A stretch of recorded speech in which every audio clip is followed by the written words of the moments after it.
चले भगवान राम लक्ष्मण गुरु विश्वामित्र के साथ में तालियां बजा करके सब माताएं बोले ताली बजा करके।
सुखदेव जी कहते हैं उत्तरानंदन परीक्षित महाराज, क्वार की शुक्ल द्वादश को प्रभु श्री राम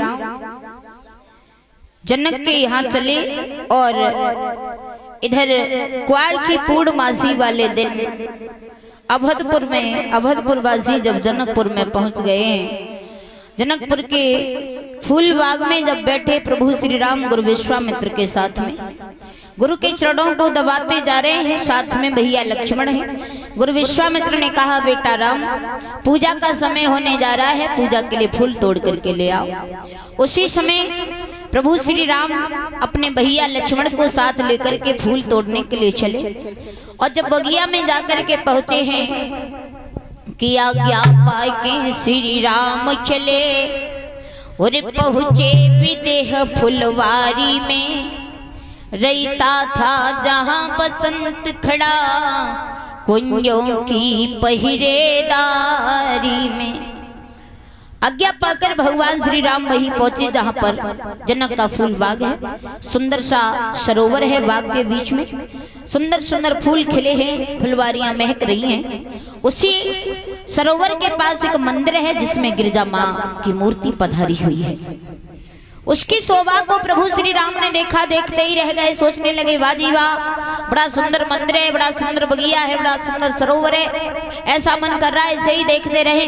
खड़े खड़े उस शोभा को देख रहे थे, तब तक क्या देखा, इधर तो प्रभु श्री राम लक्ष्मण खड़े और अब इधर आ जाए राम लक्ष्मण को छोड़ करके जनक नंदनी सीता की तरफ। इधर मैया सीता साथ की सहेलियों को लेकर के गिरजा पूजन के लिए बगिया में जब आई और सीता की एक चतुर सखी थी परीक्षित जी महाराज, बाकी निगाह तक ज्यादा चलती थी, बैठी एक जगह पे रहती थी लेकिन देख चारों तरफ से लेते थे। सीता की चतुर सखी ने आगे निगाह बढ़ाई तो क्या देखा, राम लक्ष्मण दो सुंदर से राजकुमार खड़े हैं। तो वो लड़की साथ की सहेलियों से बाहर निकल आई और उसने क्या किया,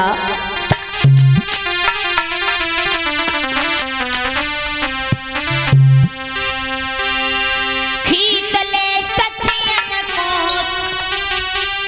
इतले सखियन को संग जानकी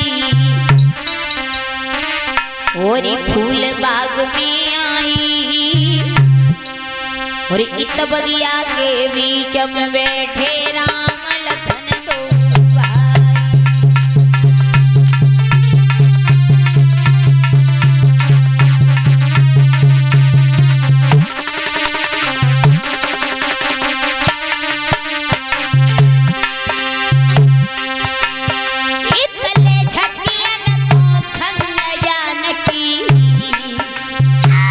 फूल बाग में आई, हित बगिया के बीच में बैठे राम लखन दो भाई।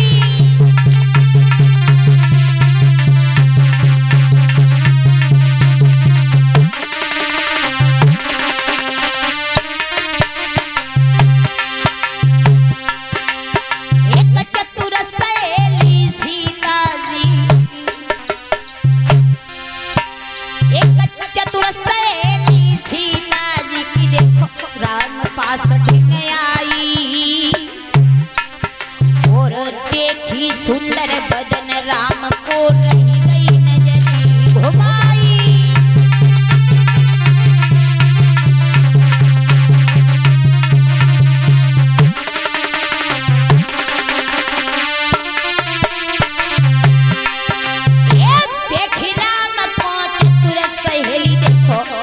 सिया के आई, और हाथ पकड़ी के सीता जी को ले गई संग लिवाई।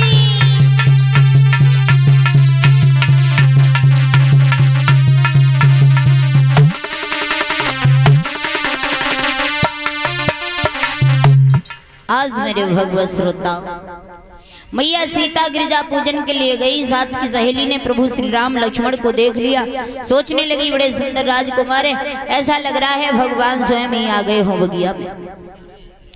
सीता की सहेली आई, प्रभु श्री राम के पास में सुंदरता को देखा और देख करके खड़ी की खड़ी रह गई, और खड़ी की खड़ी रह गई है। भाज करके मैया सीता के पास देख करके पुनः लौट गई, कहने लगी अरे वह सीता, अरे बगिया में बड़े सुंदर तो राजकुमार आए, ऐसा लग रहा है कि भगवान राम ही आ गए हो इस बगिया में।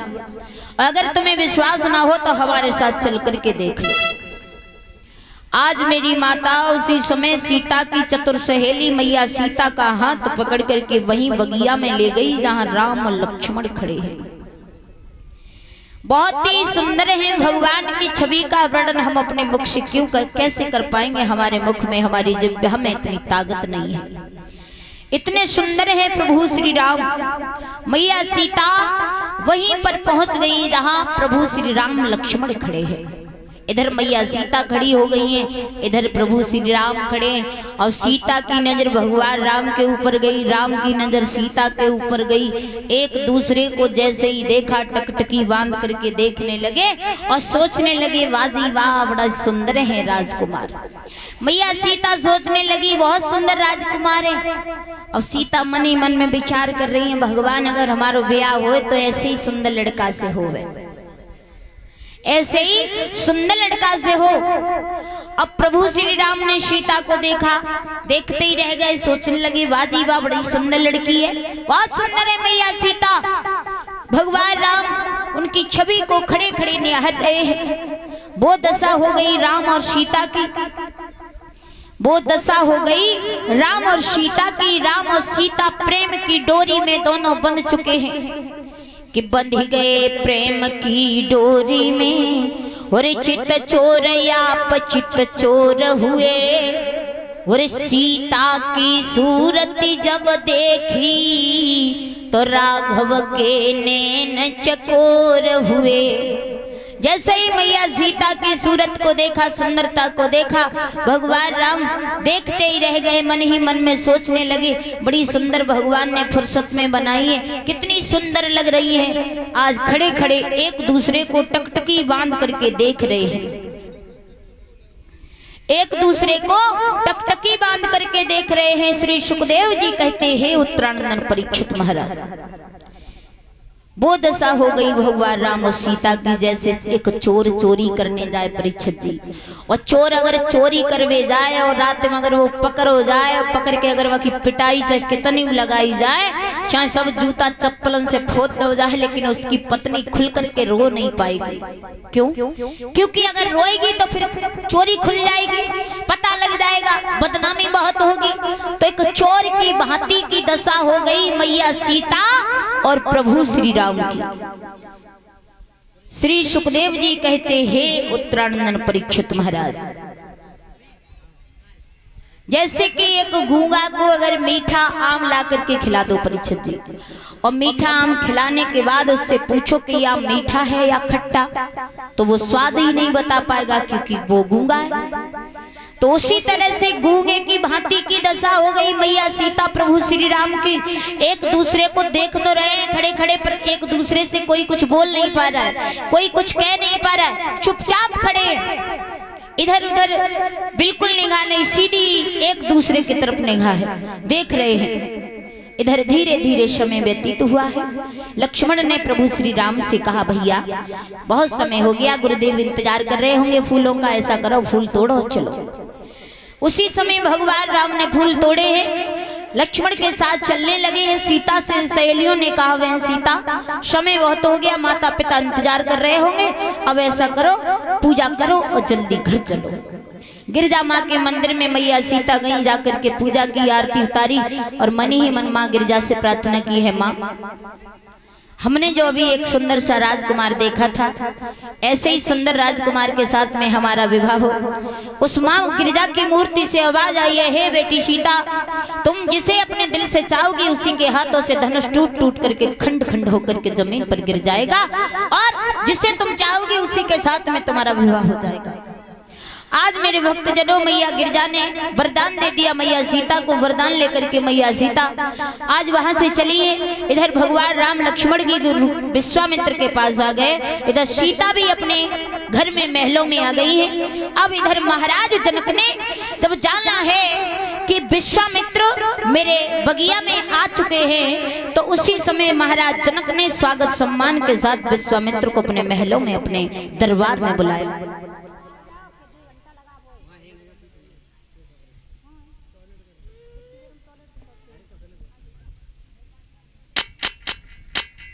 श्री सुखदेव जी कहते हैं कि हे उत्तरानंदन परीक्षित महाराज, आज जब इधर जनक महाराज जानते हैं कि विश्वामित्र हमारे बगिया में आ गए हैं, तो जनक महाराज विनती करके विश्वामित्र को और अपने दरबार में लाए हैं कि करके विनती श्री जनक राज और उन्हें लाए संग लिवाई है। नव दुल्हन की तरह जनकपुरी हो गई अच्छी तरह सजाई है। बड़ी सुंदर तरीके से, जैसे नव दुल्हन का जब लड़की की शादी होती है ना, तो लड़की बड़े अच्छे से तैयार कराई जाती है, उसी तरह से जनकपुरी को सजाया गया है, नव दुल्हन की तरह श्रृंगार किया गया है। आज तो जनकपुरी में खुशियां ही खुशियां हैं और बहुत खुशी है। बड़े बड़े राजा महाराजा दूर दूर से आए हैं सीता का स्वयंवर देखने के लिए। श्री सुखदेव जी कहते हैं, उत्तरानंदन परीक्षित महाराज, सभी राजा महाराजा बैठे, जैसे ही भगवान श्री राम आए हैं दरबार में, गोस्वामी तुलसीदास जी लिख रहे हैं क्या, रंग भूमि जब सिया पगुधारी और मोहे देख सकल नर नारी।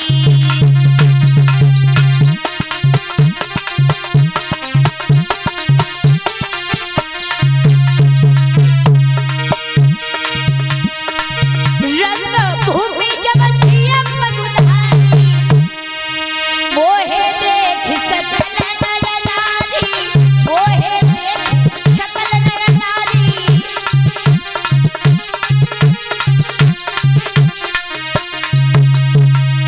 कि रंग भूमि जब सिय पगुधारी और मोहे देख सकल नर नारी। गोस्वामी तुलसीदास जी लिख रहे हैं रामायण की चौपाई में कि रंग भूमि में जब सीता ने पैर रखा, नर नारी देख करके मोहित हो गए, नर नारी देख करके मोहित हो गए। और वही गोस्वामी तुलसीदास जी दूसरी जगह रामायण की चौपाई में लिख रहे हैं, दूसरी जगह लिख रहे हैं कि मोहे न नारी नारी के रूपा और पन्नगार यही रीति अनूपा। गोस्वामी तुलसीदास जी दूसरी जगह लिख रहे हैं कि स्त्री स्त्री को देख करके कभी मोहित ही नहीं होती, और ये बिल्कुल सच है। ये बिल्कुल सच लिखा है यहाँ पे कि स्त्री को देखकर कभी मोहित नहीं होती है। अगर स्त्री से स्त्री की बड़ाई करोगे, स्त्री से स्त्री की प्रशंसा करोगे तो वो गुस्सा हो जाएगी, चिढ़ जाएगी।